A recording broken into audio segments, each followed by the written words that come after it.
Good afternoon, everyone. Thought I would go through doing a pH test on the aquaponics system.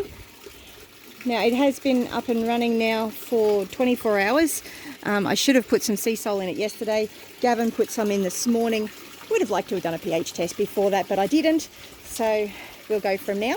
So I've got a very old test kit. So I apologise for the old and mankiness of it. Now you've got to make sure you get the water from just under the surface, similar to if you're doing a pool test, because you don't want to get the water right up the top. So you want to make sure you get a more accurate reading.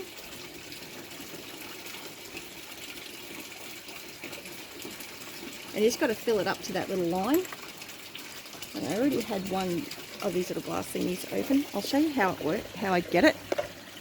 So you put it in upside down, let the water out and lift it up. Sorry. And I'm running out of light, so I apologise. And of course the system keeps cycling, so it's getting quite noisy on me. So over the next few days, I'm going to be adding the sea salt in, and I should see ammonia levels rise, and then nitrite and nitrate, and then go from there. But the first thing I'm going to test is pH. So this is the pH test solution. As I said, it's an old kit. I need to get a new one, and I'm getting a new one with the new fish. So we'll put 3 drops in, as it says to on the bottle. And I'll put that back in here. And I'll put the lid on. You don't want to just stick your finger over the top, because your finger will actually change the pH level. So it's not totally obvious because my card's really faded, but it's very alkaline. So I'm going to actually do the high pH test. So there's a separate test for if your water is really alkaline, which this is. This is my dam water. So it's really quite alkaline. I keep pouring too much out, don't I?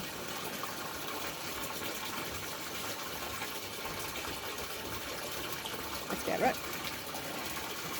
Okay, so pH range test for high. How many do I need? I need 5 drops. 5. Put the lid back on that.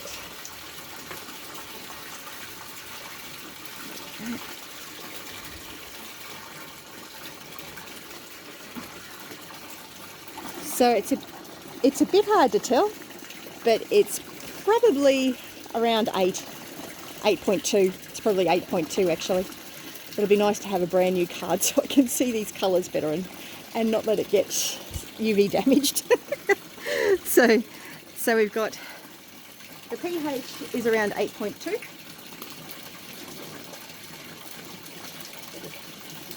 Rinse that out so that it's ready for tomorrow. Next we'll do the ammonia.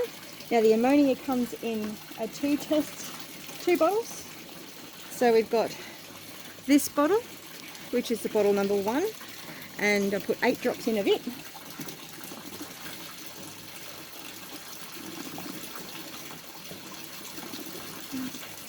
2, 3, 4, 5, 6, 7, 8.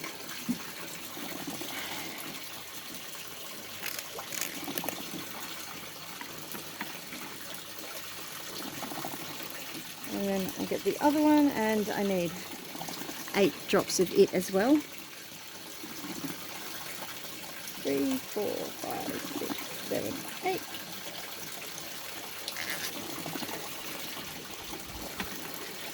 Now once your system is established, you don't need to do this every day. You get away with doing it every week. Honestly, I'm really slack, and I probably do it once every blue moon. That's if the blue moon's lucky. I think it's the first pH test I've done in about 3 years. And my system would respond a lot better if I actually did tests. Now it looks like there might actually be a bit of ammonia in the system, so maybe between 0.25 and 0, so not a huge amount, but I would be surprised if there was a huge amount in there, because it's a very large source of water, and yes, it has got some animals in it, but not a huge amount of life in there. And although there's no plants in there, and there is horses and a cow manure in there, so yeah, I guess there is a bit of manure in there. So next we're going to do the nitrite, and the nitrite is just a 1 bottle test, and I need to add 5 drops of this solution. 1, 2, 3, 4, 5. Oops, I think I got 6 in there. But I'm not really expecting a huge amount of nitrite. So, like, actually not expecting any nitrite. Although this test is going to be really hard to tell because it's so faded. But my guess would be that it's 0. But it'll be interesting to watch it change over the next couple of days, or the next week or so.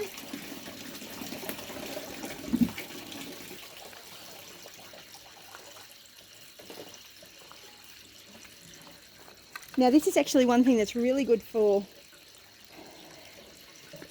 you're homeschooling as well, because you can actually use this as science for your kids. Get your kids to actually monitor it. So this is bottle 1, and I'm going to be doing that with Matthew. Just today my patience was a little bit low, so I need to add 10 drops of this one.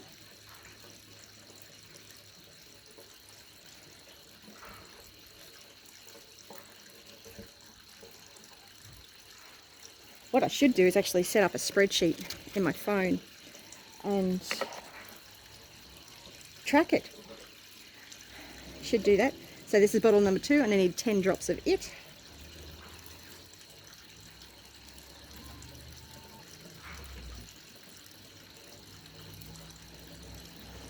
That's that. So we'll come through and do this each day. It's going to be really important. I really want to do it for at least the first week, so I can see if the system is cycling. So at the moment, yeah, really nothing really in there. Although, yeah, I'm not sure because my card is so faded. Yeah, so that's the readings for today, and we'll come back and have a look at them tomorrow.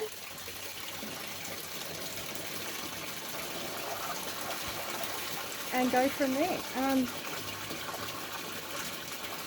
So yeah, checking the pH in your system is a reasonably important thing to do, but there are signs that your system gives you that there are problems, which as they crop up I'll actually make a point of showing you guys and do videos of that. So make sure you like and subscribe to the video. And I've lost one of my little cats. Oh dear. Anyway, I'm sure it'll turn up, although it's really not perfect. But that's the checking the pH level of the system, and I'm going to add in some sea salt. So I probably should only do a cap, but I'm going to do a splosh, just because there is a very large amount of water in the system, and there's no fish at the moment, so it's not like I'm going to hurt the fish. Generally you would only put a couple of cats full, and you didn't really see me put that spot in. Sorry. Anyway, so that is the aquaponics system and checking the pH day 1.